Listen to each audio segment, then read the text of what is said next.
Hi, YouTube. It's Angela. Today, we're going to do a reading about wake-up calls, like when stunning things happen that are unexpected, that we don't see coming. How do we respond to that? The very first card I pulled is Tsunami, wake-up call. This is, like I said, that sort of a sudden loss or big, huge drama that you're unprepared for.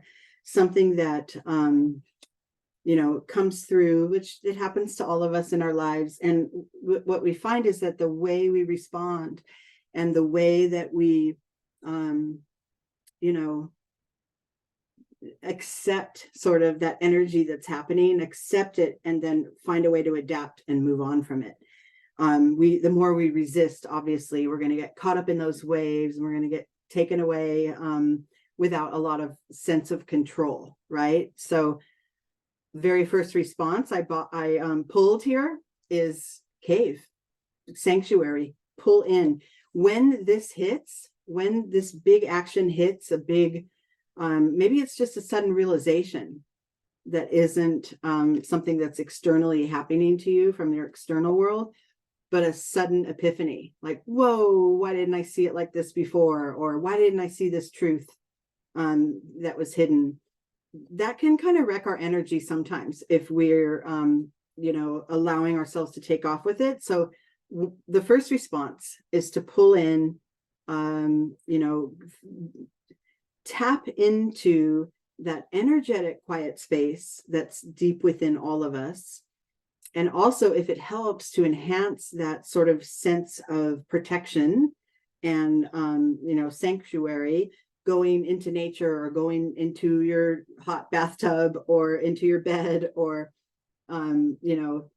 underneath a tree, somewhere where you can really connect with the universe, really like find it's quiet, there's no competing energies around, and you can really connect to the vibrations that the universe is always kind of providing for you to soothe and tend to yourself as you see fit. So after the tsunami, the very first response is cave.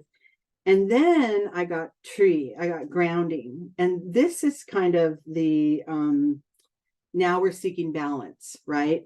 Big thing happened. It shook our lives up energetically. And I don't mean go lock yourself in a closet and hide, hide from everybody, but energetically retreat within to where you're attuned to your deepest part of you and knowing, how am I going to respond to this big event and still maintain, the wholeness of who I am.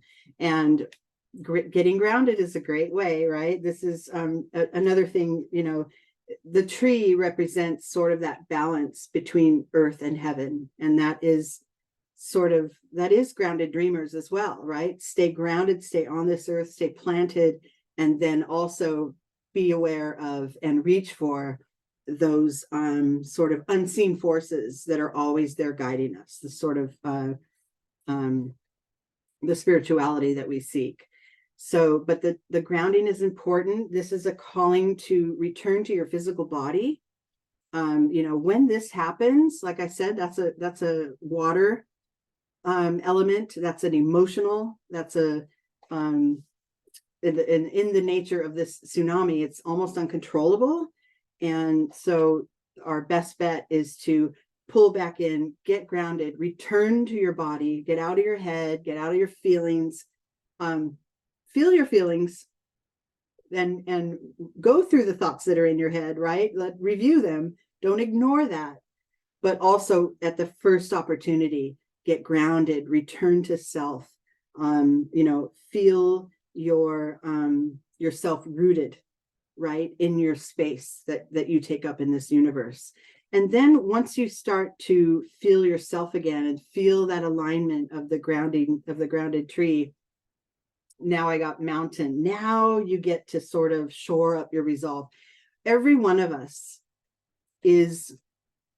has mountain energy, right? We have that ability to tap into a sense of resolve within us, this grit, this sort of vigilant kind of vibration, not fear-based. It's more of a knowing. It's like once you find yourself rooting and getting grounded, grow that energy around you. Like feel yourself, imagine yourself as this immovable force, right?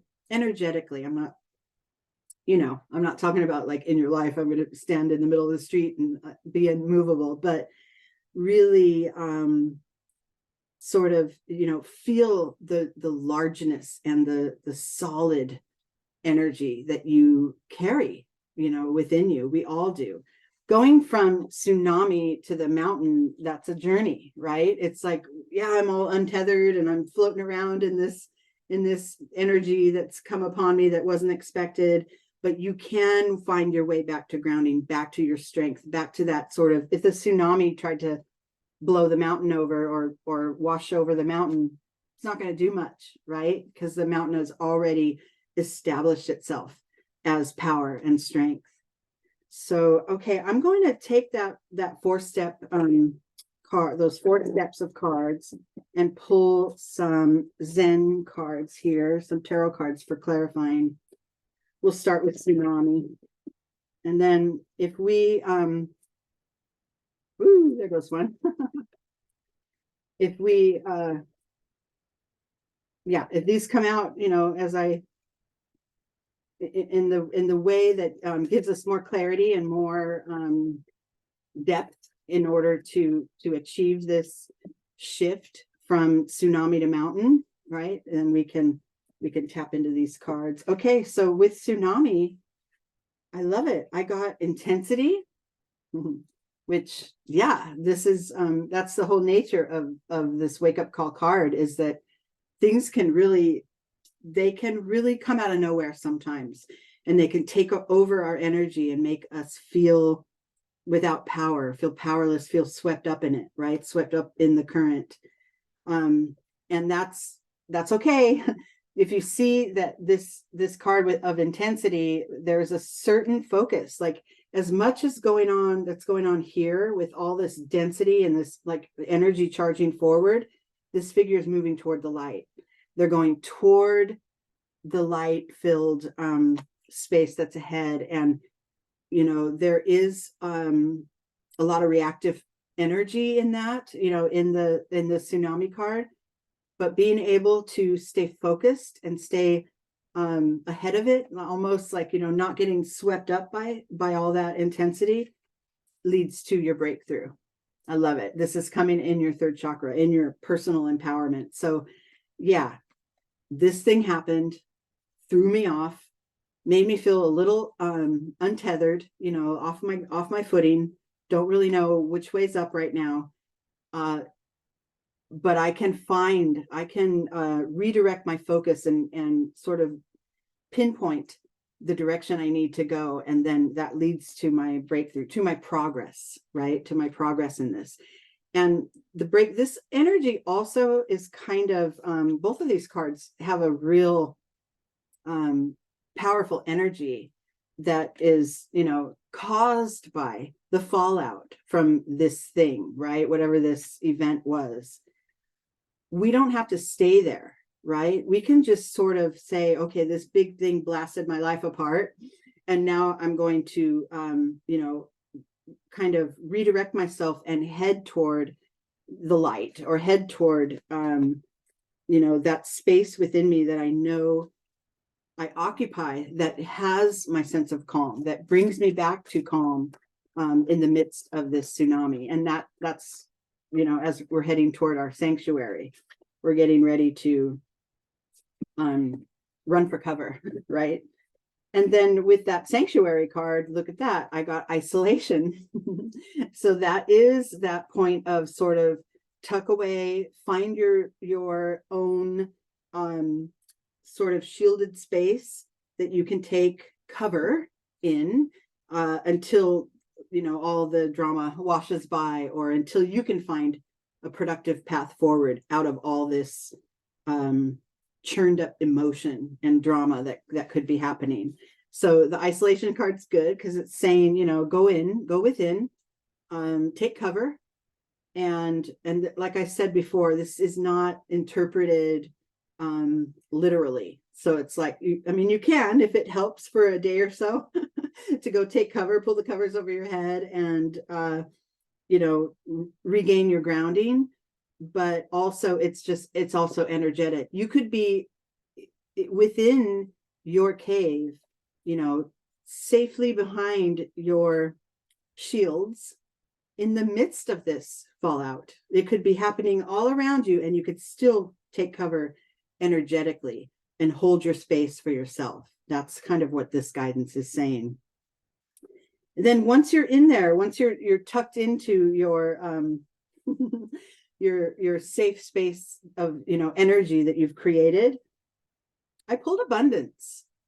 So this is good. This is that that feeling that, yeah, okay, crap's happening all around me. It's falling all around, and there's a lot of aftermath, and I'm going to take cover. I'm going to take energetic. I'm going to protect myself, right? I'm not going to engage with this, whatever drama's happening, or if this is a sense of loss that came out of nowhere and happened suddenly, you can still find that space where you can mourn and grieve and still know that you're holding yourself, you're protecting your own heart space. And focusing on abundance and gratitude is, like I say very often, the surest way, and really the most direct way to get yourself out of an energetic bind, per se. It's, find what's working, focus on that.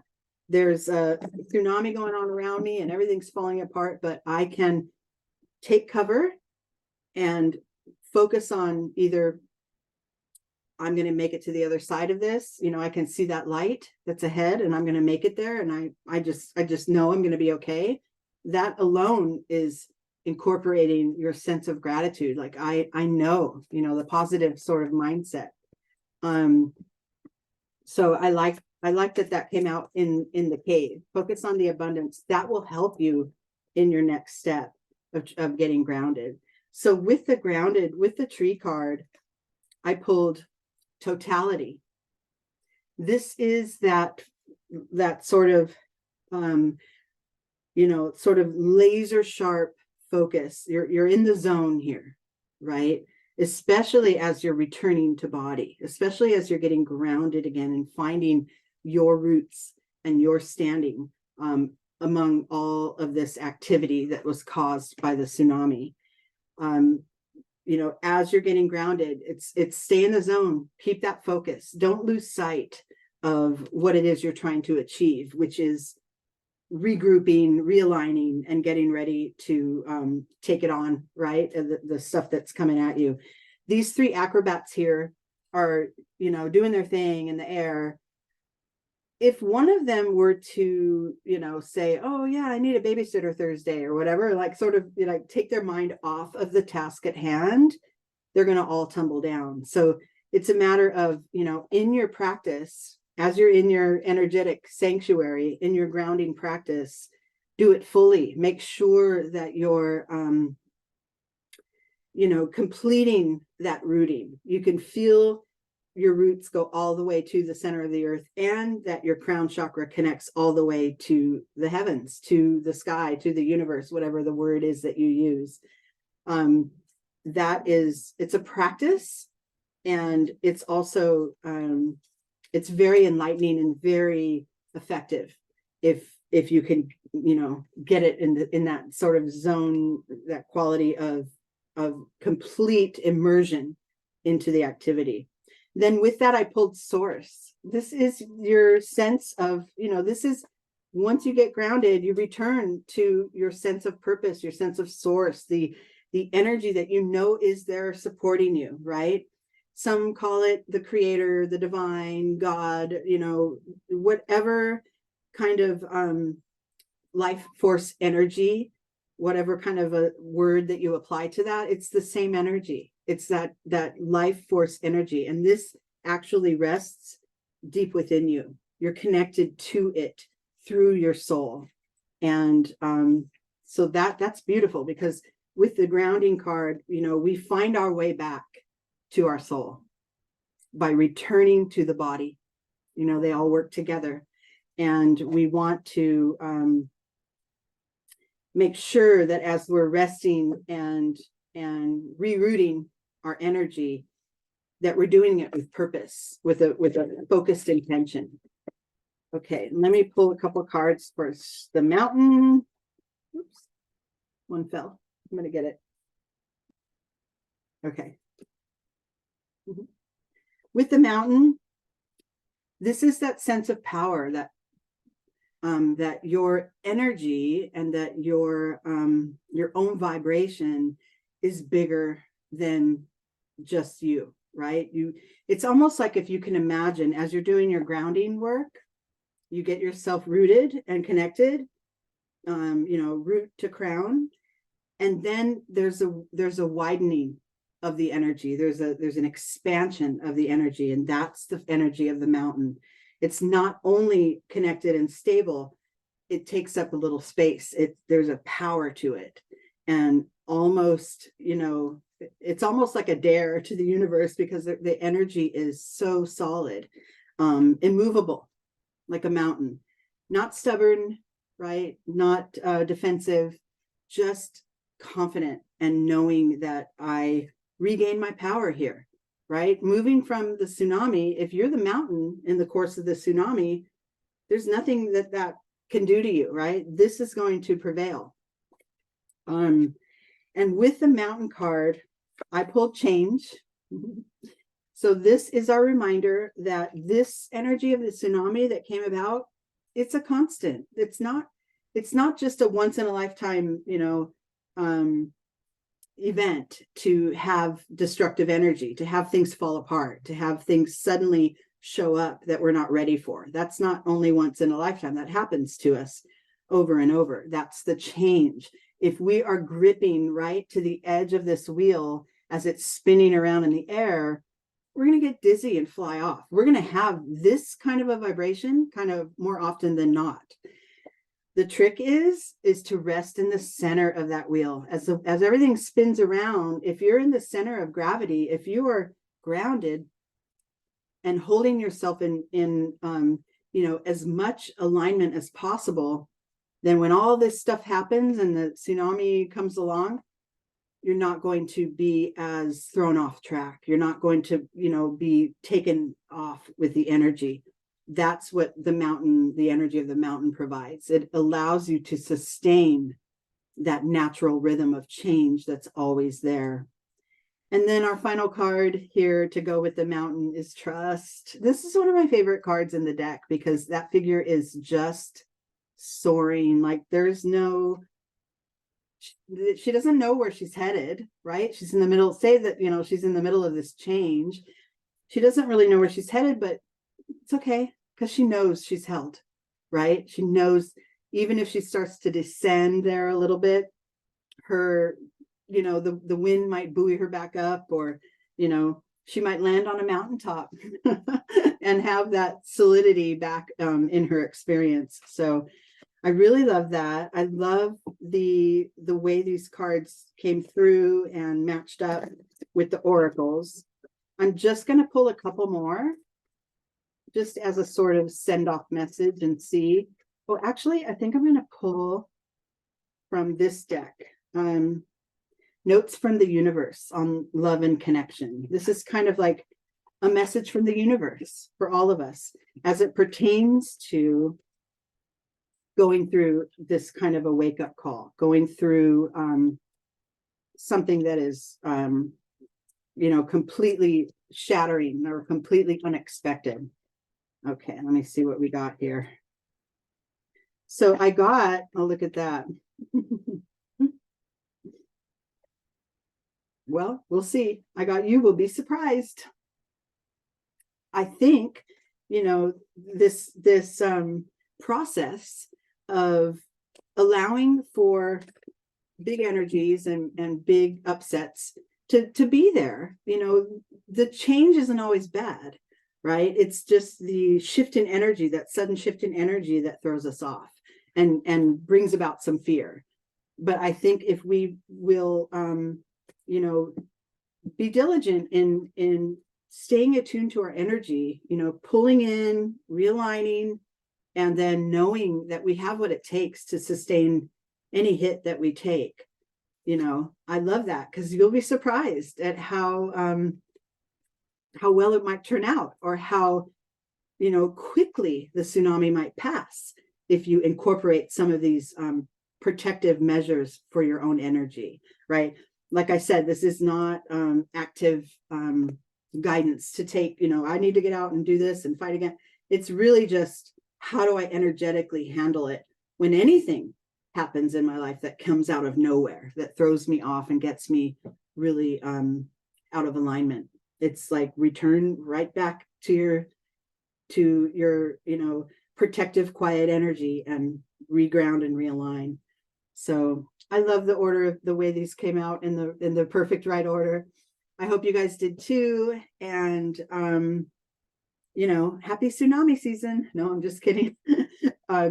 Remember, this is energetic. I'm not wishing floods on anyone. It's just that it does come up, and we can find our way back to our power again. All right. That's it for now. See ya.